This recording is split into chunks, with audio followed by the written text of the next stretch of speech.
Wiljan Pluim terancam absen laga PSM Makassar versus Persis Solo. Laga PSM Makassar versus Persis Solo digelar di Stadion Gelora B.J. Habibie pada Senin 28 Agustus 2023 mendatang. Wiljan Pluim absen latihan di Stadion Kalegoa Goa pada Jumat 25 Agustus 2023. Ini bukan pertama kalinya Wiljan Pluim absen latihan. Setelah melawan Bali United, Wiljan Pluim juga absen latihan bersama PSM Makassar. Bahkan Wiljan Pluim memilih tinggal di Bali bersama keluarganya. Saat melawan Persebaya Surabaya, Wiljan Pluim absen membela PSM Makassar. Absennya Wiljan Pluim berdampak terhadap penampilan PSM Makassar. Persebaya Surabaya sukses mempermalukan PSM Makassar dengan skor 1-0.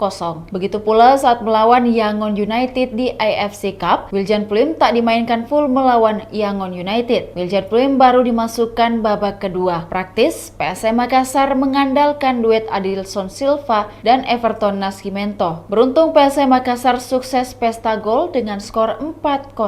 4 gol PSM Makassar dicetak Adilson Silva, Everton Nascimento, dan Yakob Sayuri. Tak hanya Wiljan Pluim, Akbar Tanjung juga absen latihan bersama PSM Makassar. Belum diketahui alasan Akbar Tanjung tak muncul saat PSM Makassar menggelar latihan. Sementara Sultan Zaki sudah bergabung TC Timnas U17. PSM Makassar akan menghadapi jadwal padat. Selain main di Liga 1, PSM Makassar juga akan main di AFC Cup. Masa transisi antara satu laga ke laga lainnya hanya berselang 3-5 hari. Salah satu opsi bisa dilakukan PSM Makassar ialah penundaan laga. Kini PSM Makassar bersiap menghadapi Persis Solo di Liga 1. Laga PSM Makassar versus Persis Solo digelar di Stadion Gelora B.J. Habibie pada Senin 28 Agustus 2023.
Demikian Tribun Hot News kali ini. Saksikan berita lainnya hanya di kanal YouTube dan Facebook Tribun Timur. Terima kasih sudah nonton.